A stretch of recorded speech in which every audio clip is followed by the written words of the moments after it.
안녕하세요. 오늘도 사연살롱을 찾아주셔서 감사합니다. 아들을 키우고 있는 돌싱맘이에요. 재작년 이맘때쯤이었을 거예요. 법원에서 등기 하나가 왔더라고요. 법원 마크를 보니 봉투를 열기 전부터 심장이 쿵쾅거리고 손이 떨렸어요. 지은 죄가 없어도 경찰을 보면 왠지 주눅 드는 것처럼 말이죠. 안 좋은 예감은 틀리지 않는다고 봉투 속에 든 서류 뭉치를 열어본 순간 그대로 까무러칠 뻔했어요. 뭐? 내가 공구명령을 했다고? 이날 이때까지 남들처럼 회사원으로 살아본 적도 없고 돈벌이라면 고작 최저시급보다 조금 나은 정도의 사설미술관 도슨트와 파트학원 강사가 다였던 제가 공구명령이라뇨. 기가 막혀서 말도 안 나왔어요. 그래서 미친 듯이 요동치는 심장의 두근거림을 애써 진정시키며 천천히 소장을 읽어 나갔어요. 그리고 그 순간 이게 어떻게 된 건지 내막이 한눈에 그려지더군요. 제게 공금을 횡령당했다고 명시된 회사가 다름 아닌 제 남편이 대표로 있는 회사였거든요. 2년 전에 이혼을 했으니 정확히는 전 남편이라고 해야 맞겠네요. 소장에는 제가 남편의 직위를 이용해 회사 돈으로 고가의 미술품을 대량 구입했으며 사옥 인테리어를 하는데 사용하기로 돼 있었으나 진품은 암시장에 내다 팔아 비자금을 횡령, 가품을 전시했다는 내용이었어요. 명시된 작품들은 홍콩 옥션을 통해 고가에 낙찰받은 미술작품이었어요. 하지만 중요한 건 저는 단연코 이런 작품을 산 적이 없다는 거예요. 물론 제가 일반인보다야 미술작품에 조예가 깊은 건 사실이에요.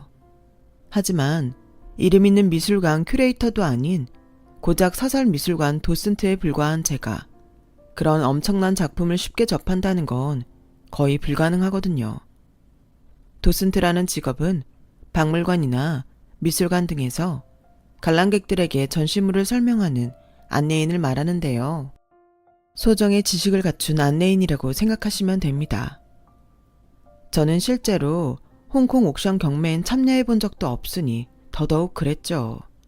이건 분명 누군가의 계략에 내가 희생양으로 잡힌 게 분명하다 싶었고 그게 가능한 사람이 누구인지는 불보듯 뻔했어요. 바로 저의 전 시어머니였죠. 저는 평범한 가정에서 태어나 맞벌이를 하는 부모님 밑에서 자란 2남 1녀 중 막내예요. 오빠들과는 나이 터울이 많게는 10년, 적게는 7년이 나는지라 어릴 때부터 부모님과 오빠들의 사랑을 독차지하고 자랐죠. 제가 중학교에 들어가던 해 세상을 떠나신 아빠를 대신해서 큰 오빠는 제게 아빠나 다름없는 존재였어요. 그리고 넉넉한 형편이 아님에도 불구하고 제가 대학을 2번이나 다닐 수 있었던 것도 다 큰오빠의 지원 덕분이었죠. 저는 어릴 때부터 미술에 소질이 있었지만 집안 형편 때문에 미술을 전공할 수가 없었어요. 미술학원비에 재료비까지 감당하기엔 우리 집 형편이 따라주지 않았거든요. 그래서 꿈을 접고 일반 대학에 진학했어요. 그렇게 들어간 건 과학교육학과였어요. 제가 교사가 되기를 바랐던 엄마의 바람에 따라 들어간 과였죠. 하지만 내키지도 않고 관심도 없는 강의를 들으려니 매 순간이 제게는 고역이었어요. 4년 내내 똑같은 번호의 버스를 타고 학교를 오가면서도 제 머릿속에는 늘 이곳을 빠져나갈 국리뿐이었거든요. 하지만 4년 동안 제 학비를 대며 딸이 교사가 되기를 바래온 엄마의 희망을 꺾을 용기는 없었어요. 그런 마음이다 보니 임용고시 준비가 제대로 될 턱이 없었죠. 죽기 살기로 달려들어도 합격을 할까 말까인데 남한테 등 떠밀려 설렁설렁 준비하는 척만 했으니 말이에요. 졸업을 하고도 연이어 임용고시에 낙방을 하자 하루는 큰오빠가 저를 데리고 교회로 나갔어요. 간만에 드라이브도 하고 교회에 자리한 고즈넉한 미술관에도 들러 미술작품을 감상하게 되었죠. 노을에 붉게 물든 들판이 그려진 작품 앞에서 저는 발을 뗄 수가 없었어요. 그리고 나도 모르게 눈물이 제 뺨을 타고 흘러내리더군요. 머릿속엔 온통 그리고 싶다는 생각만 가득했어요. 내 손으로 나도 그림을 그리고 싶다는 생각뿐이었죠. 내 안에서 사나운 폭풍이 일어난 것처럼 그림을 그리고 싶다는 욕구가 제 목구멍을 타고 올라왔고 기어이 입 밖으로 쏟아져 나와 버렸어요. 큰오빠, 나 그림 그리고 싶어. 난 교사가 아니라 그림을 그리면서 살고 싶다고. 집안 형편 뻔히 알면서 이런 말하는 게 이기적이란 거 알고 있지만 나 정말 그리고 싶어. 창피한 줄도 모르고 아이처럼 엉엉 울고 있는 여동생을 가만히 내려다보던 큰오빠는 제 양 어깨를 잡고는 저를 바라보며 이렇게 말했어요. 그렇게 하고 싶으면 해야지. 인생은 한 번뿐이잖아. 적어도 하고 싶은 건 해보고 죽어야 여한이 없지 않겠어? 네 학비는 이 오빠가 대줄 테니까 하고 싶은 그림 실컷 그려. 철없는 여동생의 꿈을 이뤄주기 위해 오빠는 미대 편입 비용부터 편입 후 2년간 대학 등록금을 보조해 주었어요.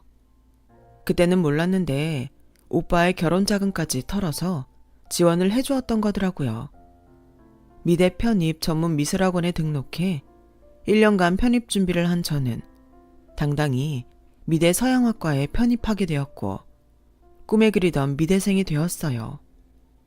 대학을 다니는 중에도 오빠의 부담을 덜어주기 위해 미술학원 새끼 강사를 하며 학비와 재료비를 벌었죠. 학업과 알바를 병행해야 하는 처지라 낮 시간엔 작업을 할 여유가 안 돼서 학원 일을 마친 후에야 학교 실기실로 돌아가 붓을 잡았고 그러다 보니 늘 야간 순찰을 하는 수희 아저씨한테 싫은 소리를 들어야 했어요. 이봐 학생, 이 시간에 여기 있으면 안 되는 건 몰라? 여기 혼자 이러고 있다가 무슨 일이라도 당하면 그땐 어쩌려고 그래? 학생도 학생이지만 내가 덤탱이를 쓰게 된단 말이야. 낮 시간엔 빤빤히 놀다가 왜 매번 밤에 와서 이러냐고. 내 그동안 많이 참았는데 더는 안 돼. 밤도깨비처럼 매번 야심한 반에 이러지 말고 작업은 해 떠 있는 낮에 하란 말이야. 알겠어? 아저씨 죄송한데요. 제가 낮에는 알바를 해야 해서 작업할 시간이 부족해서 그래요. 아저씨도 아시잖아요. 미대는 학비도 비싸고 재료비도 만만치 않다는 거요. 제가 갈 때 정리 싹 해놓고 불도 꼭 끄고 갈 테니까 이해 좀 해주세요. 부탁드려요 아저씨. 매일 밤 저는 아저씨와의 실랑이를 벌였고 그러던 어느 날 조교실 호출을 받게 되었어요.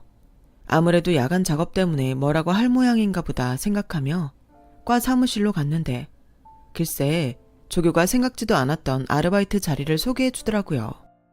학과 사무실로 들어온 알바 자리인데 한번 찾아가 봐. 원래는 졸업생 이상만 지원할 수 있는 곳이지만 특별히 교수님이 추천서를 써주셔서 별 문제 없을 거야. 미술학원에서 새끼 강사 일한다며?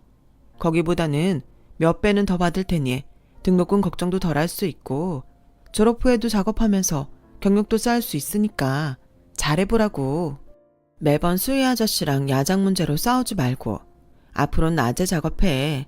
도슨트 일은 거의 주말 관람객 상대로 하는 거라 평일엔 시간이 날 테니까. 조교님 고맙습니다. 그런데 제가 학원 일하는 건 어떻게 하셨어요? 혹시 수희 아저씨가 저에 대해 얘기하던가요? 알고 보니 제 사정을 알고 알바자리를 주선해 준 건 교수님이더라고요. 늦은 밤 퇴근을 하시다가 종종 저랑 수희 아저씨가 실랑이를 벌이는 걸 보셨던 모양이에요. 편입생이라 오랜 시간 교수님 지도를 받지는 않았지만 타학과를 졸업하고도 그림을 그리겠다고 편입한 용기를 가상히 여기셨던 거였죠. 뜻이 있는 곳에 길이 열린다고 그림을 그리겠다 마음먹은 뒤로 막막한 순간마다 저는 여러 사람들의 도움을 받아 위기를 넘길 수 있었어요. 그렇게 들어간 미술관은 조교 말대로 거의 주말과 방학 때만 도슨트 활동을 하는 곳이라 당시 제게는 이보다 좋을 수 없는 자리였어요. 돈 주고 봐야 할 미술 작품들도 가까이서 실컷 볼 수 있고 미술계 사람들과도 인맥을 다질 수 있는 좋은 기회였죠. 저희 시어머니를 만나게 된 것도 바로 그 미술관에서였어요. 미대를 졸업하고 미술관에 정직원으로 입사를 한 지 2년쯤 되었을까요? 휴관일이라 늦잠을 자고 있는데 관장님한테 전화가 왔더라고요. 갑자기 출근을 하라는 지시였어요. 내가 직접 접대를 해야 하는데 하필 안개 때문에 결항되는 바람에 꼼짝없이 제주도에 묶여있지 뭐야. 중요한 분이니까 잘 모셔야 돼. 원래 개인 관람객한테는 도슨트를 붙이지 않는데 특별한 분들이 방문을 할 때는 예외로 하기도 했거든요. 그래도 휴관일에 관람을 하는 경우는 처음이라서 얼마나 대단한 사람이길래 이렇게 민폐를 끼치나 싶었어요. 그래도 어떡해요. 하라면 하는 거죠. 전화를 끊고 부랴부랴 준비를 하고 늦지 않으려 택시까지 타고서야 제 시간에 미술관에 도착했어요. 미술관 오픈을 하고 10분쯤 지났을까? 머리부터 발끝까지 명품으로 도배한 엄마 또래의 사모님이 들어오더군요. 딱 봐도 내가 바로 VIP다 라고 말해주는 것 같은 사람이었어요. 전 관장님 특별 지시대로 평소보다 더 정중하게 고객한테 작품 설명을 했어요. 제 설명을 듣는 내내 별다른 말이 없던 여사님은 관람이 끝나자 제게 브런치를 함께 하자고 말했어요. 나 때문에 휴관일에 나와줬는데 그냥 보낼 수는 없잖아요. 마침 근처에 꽤 괜찮은 곳이 있어요. 대접할 테니 같이 가요. 생각 같아선 빨리 집으로 돌아가 편안한 추리닝으로 갈아입고 미드나 실컷 보고 싶었지만 관장님 부탁도 있고 해서 거절할 수가 없더라고요. 그래서 몇 번이나 감사드린다는 인사를 하곤 따라 나섰어요.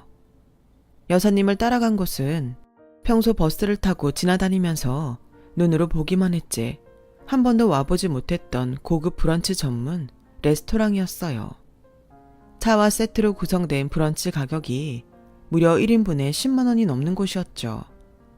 차와 함께 나온 초콜릿은 벨기에에서 공수해온 고급 수제 초콜릿이었고 치즈는 프랑스 모지역 동굴에서 발효한 것으로 수량이 너무 적어서 프랑스 사람들도 쉽게 접할 수 없는 귀한 치즈라고 했어요. 싸구려인 제 입맛에는 쿰쿰한 향과 물컹한 식감 탓에 그리 유쾌하지 않은 치즈일 뿐이었지만요. 그래도 사주시는 분을 생각해서 나름 즐기는 듯한 표정을 지었어요. 치즈 맛이 깊고 풍부하죠? 원래 나는 고다 치즈를 주로 먹는데 여기 부리는 입에 꽤 맞더라고요. 생산량이 적어서 1년에 한두 번 들어온다든가 여기 지배인이 치즈 들어올 때마다 연락을 해줘서 매번 맛보고 있어요. 오늘도 이 치즈 먹을 겸 미술관에 간 건데 휴관일인 걸 깜빡했지 뭐예요. 나 때문에 고생 많았어요. 치즈를 먹으러 오는 김에 휴관일인 미술관에 들러 개별 도슨트까지 달고 VIP 관람을 하는 인생이라 학자금 대출을 갚기 위해 졸업 후에도 학원 강사 일과 도슨트 생활을 겸하고 있던 저와는 사는 세계가 다른 사람임이 분명했어요. 전생에 나라를 몇 개나 구하면 저렇게 부를 누리며 살 수 있을까? 그렇게 생각했죠. 부럽기도 하고 상대적으로 제 인생이 초라하게 느껴지기도 했어요. 그날 제 설명이 마음에 들었는지 아니면 다른 이유 때문인지 몰라도 여사님은 미술관에 오실 때마다 관장님 대신 제게 설명을 부탁했어요. 관람이 끝난 후에는 관장님께 양해를 구하곤 저를 데리고 레스토랑에 가서 식사를 하거나 명품관에 데려가 쇼핑을 하기도 하셨죠.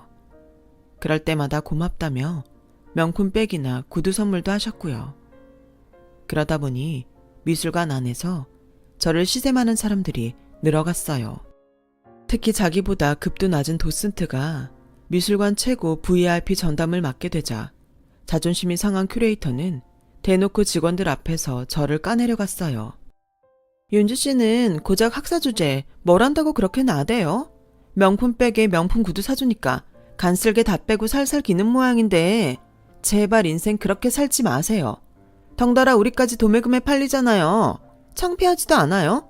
도슨트면 도슨트답게 본인 일에나 충실하세요. 서울대 미대를 나와 영국에서 석박사 학위까지 따온 자신이 고작 학사한테 밀렸다는 사실이 받아들이기 힘들었던 큐레이터는 이후로도 제가 관장님과 VIP 여사님의 편애를 받게 되자 못 견디고 사표를 내고 나갔어요. 나 때문에 괜한 사람이 직장까지 버리고 나갔다는 사실에 충격을 받은 저는 따로 큐레이터를 찾아갔어요. 그런데 의외의 말을 하더라고요. 사실 자기 때문에 그만둔 거 아니야. 전부터 그만두고 싶었는데 그동안 변명거리를 찾지 못했던 것뿐이야. 그런 의미에서 자기한텐 미안해. 사과의 의미로 충고 하나 해줄게. 관장님 너무 믿지 마. 작품 가지고 장난치시는 것 같아. 괜히 길게 있다간 나한테도 불똥 튈 것 같아서 도망치는 거야. 자기도 조심해. 그때 큐레이터의 말을 가볍게 넘기지 말았어야 했는데 후회가 되네요. 하루는 여사님이 제게 전화를 했어요. 시간 괜찮으면 밖에서 만나자고요. 그날은 학원 강의가 있는 날이라서 시간이 안 될 것 같다고 했더니 그럼 가능한 날 보자고 하더군요. 그렇게 정해진 날 약속 장소로 갔더니 여사님이 웬 젊은 남자랑 다정하게 앉아있지 뭐예요. 주위 의식도 아는 채 젊은 남자의 손을 쓰다듬으며 때론 귓속말을 속삭이는 게 연인 사이 같더라고요. 이게 말로만 듣던 상류층의 불륜인가 생각하던 그때 저를 발견한 여사님이 손을 흔들며 오라고 손짓했어요.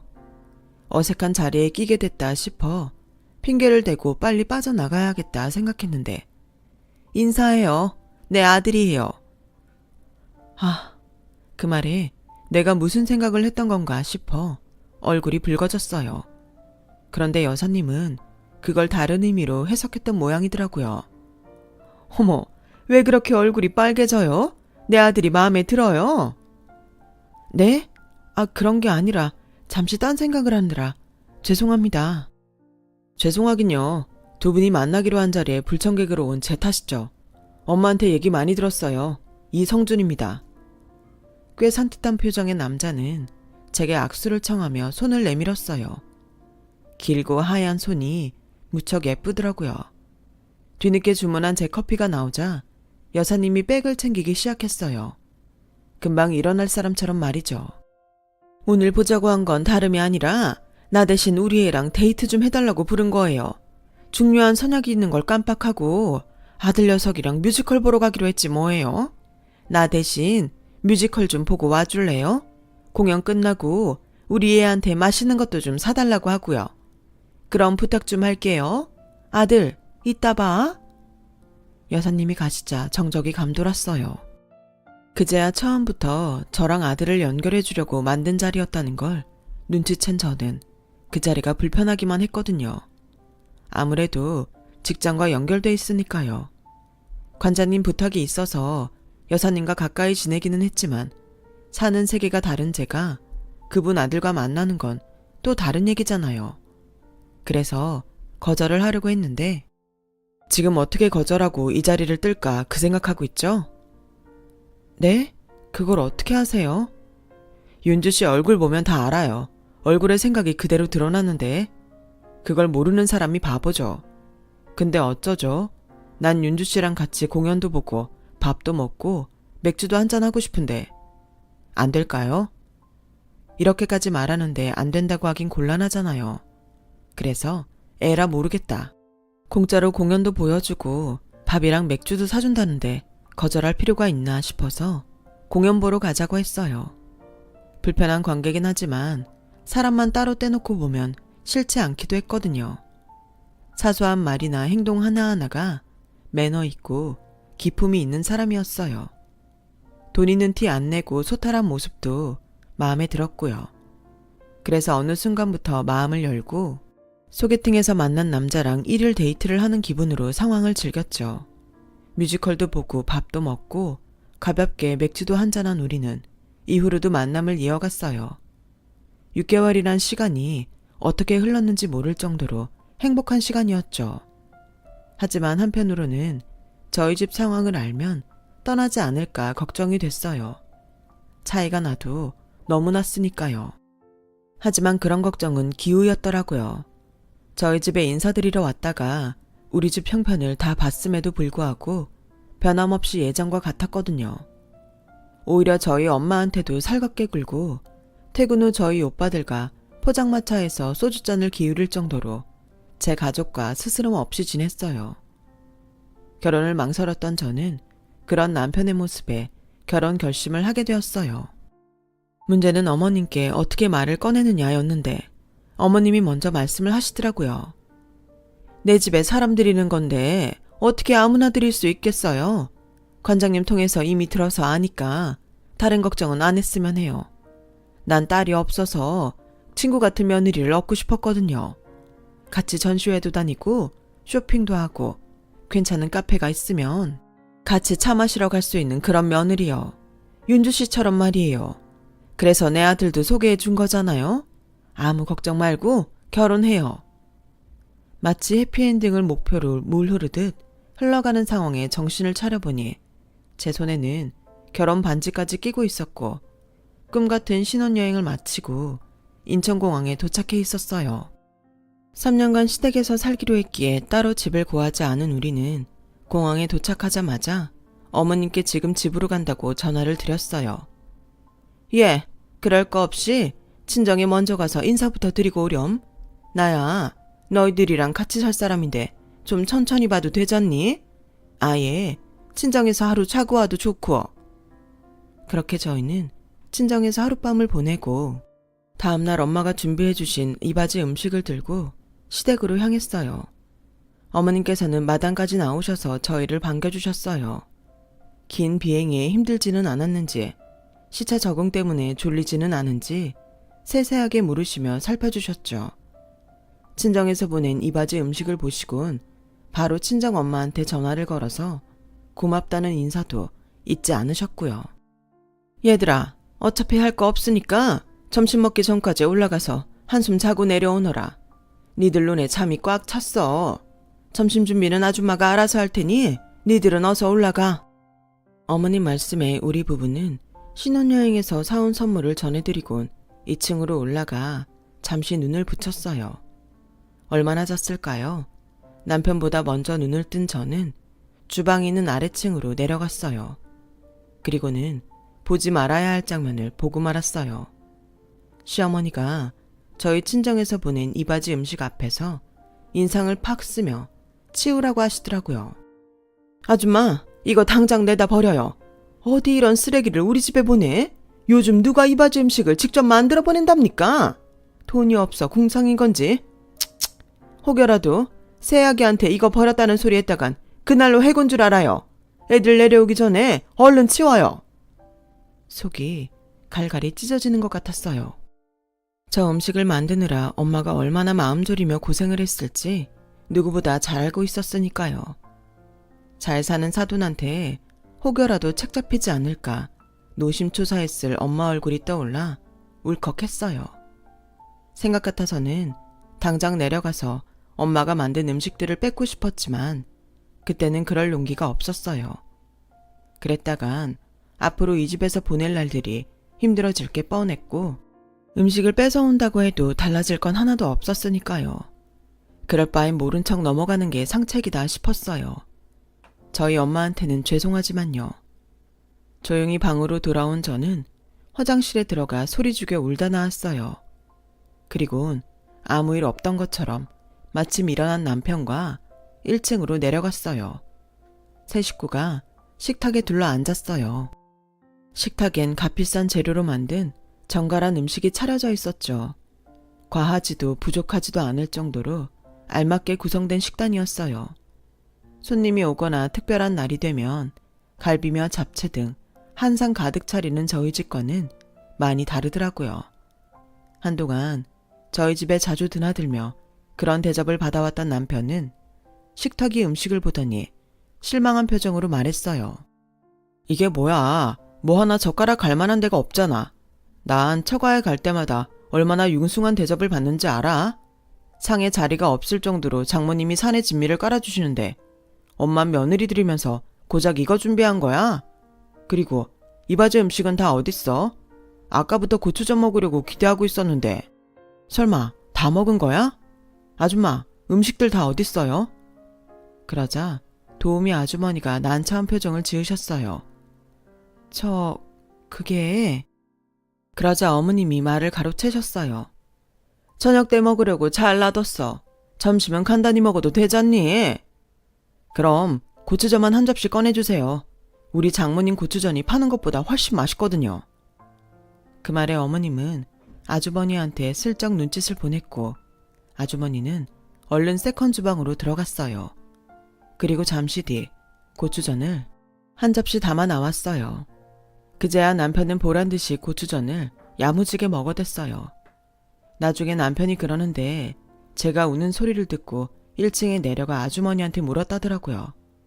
상황을 들은 남편은 일부러 저희 엄마 음식을 못 버리게 하려고 고추전을 핑계로 이바지 음식 얘기를 꺼냈던 거죠. 그 얘기를 듣고 얼마나 고마웠나 몰라요.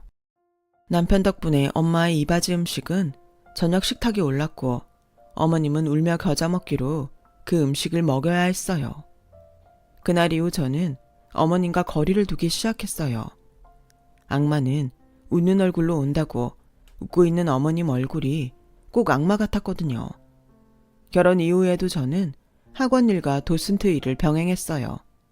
생활이야 남편이 가져다 주는 돈으로 할 수 있지만 친정에 보내는 돈까지 남편 돈으로 쓸 수는 없었으니까요.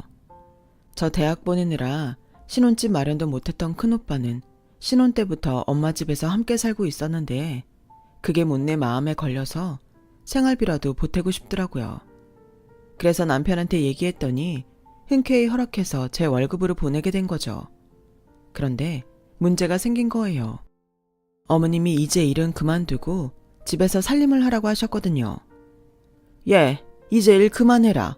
얼마나 번다고 밖에서 일을 하니? 남들이 보면 우릴 욕해요. 며느리 밖으로 굴린다고. 그러니까 일 그만두고 나랑 전시회나 다니면서 살자꾸나. 집안 살림도 익혀야 하지 않겠니? 사람을 부려도 알고 부리는 것과 모르고 부리는 건 천지 차이다. 그러니 일 당장 그만둬. 내가 말하기 힘들면 내가 박 관장한테 전화 넣어줄게. 어머님, 저 일 계속하고 싶어요. 정 안 되면 애 생길 때까지만이라도 일하게 해주세요.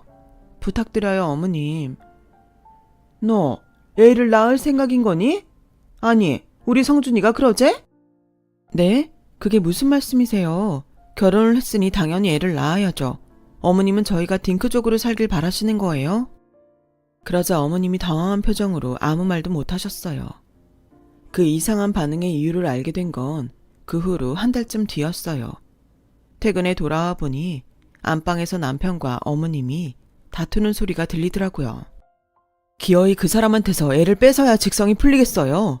나도 우리 유리 보고 싶지만 애를 위해서 참고 사는 거라고요. 이 집에 오면 재혼한 아빠의 새엄마랑 살아야 하는데 애가 불쌍하잖아요. 차라리 지 엄마랑 살게 두는 게 훨씬 애한테 낫다는 거 엄마는 왜 모르세요? 유리는 우리 집안 핏줄이다.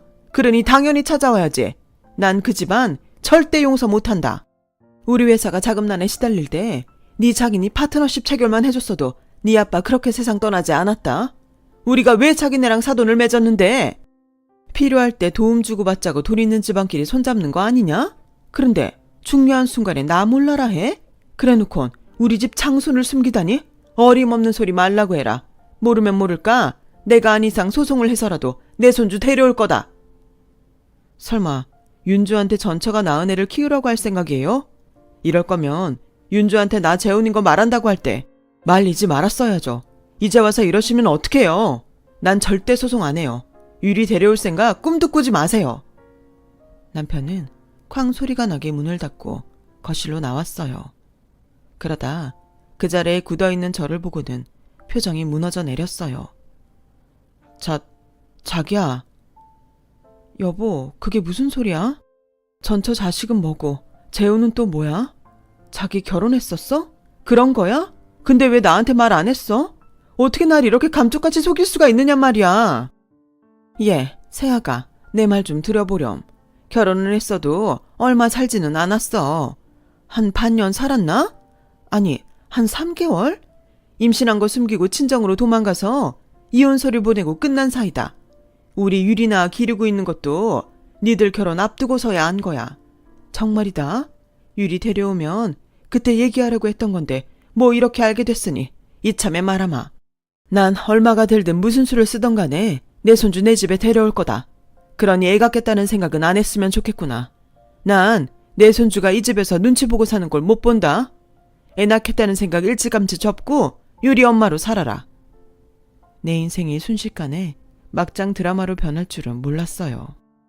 지금이 조선시대도 아니고 남편의 재혼 사실도 충격적인데 애도 낳지 말고 전처 자식을 키우라니 이게 말이나 되는 소리냐고요. 결정을 내려야 할 시간이 왔다는 생각이 들었어요.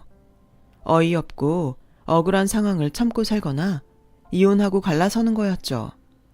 그때까지만 해도 제 결정은 후자에 가까웠어요. 하지만 인생은 꼭 중요한 순간에 발목을 잡더라고요. 제가 임신을 한 거예요. 결국 아이 때문에 이혼을 포기하고 그 집에 남기로 했어요.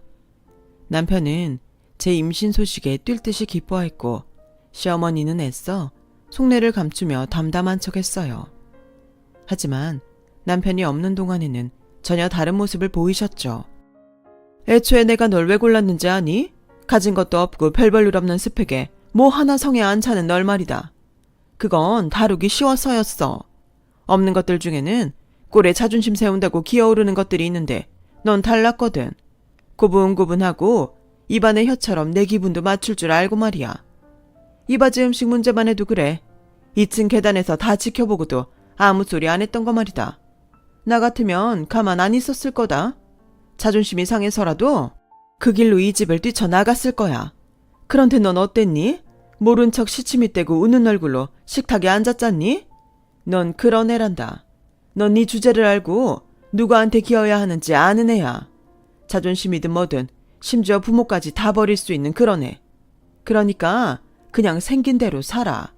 가짜게 사람처럼 살 생각 말고 내가 주는 밥 먹고 귀여움 받으면서 내 집 개로 살란 말이다. 뱃속에 그 애 치워라. 내 아들한텐 비밀로 하고.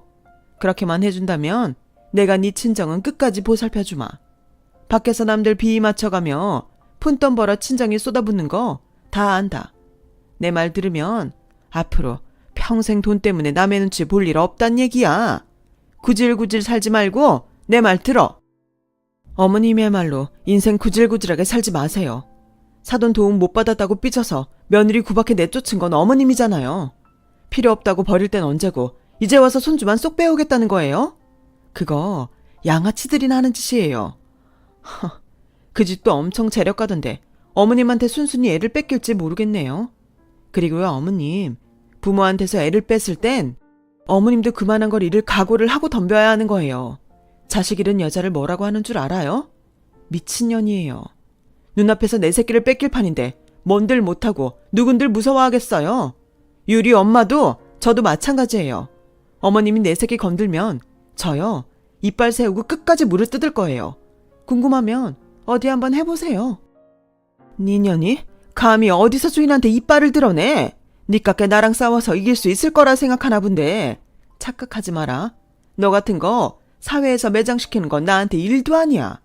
뭐하면 정신병으로 몰아 폐쇄병동에 처박아 넣는 방법도 있고 니네 오빠들 밥줄 끊고 목줄 걸어 내 발 밑에 두는 방법도 있어.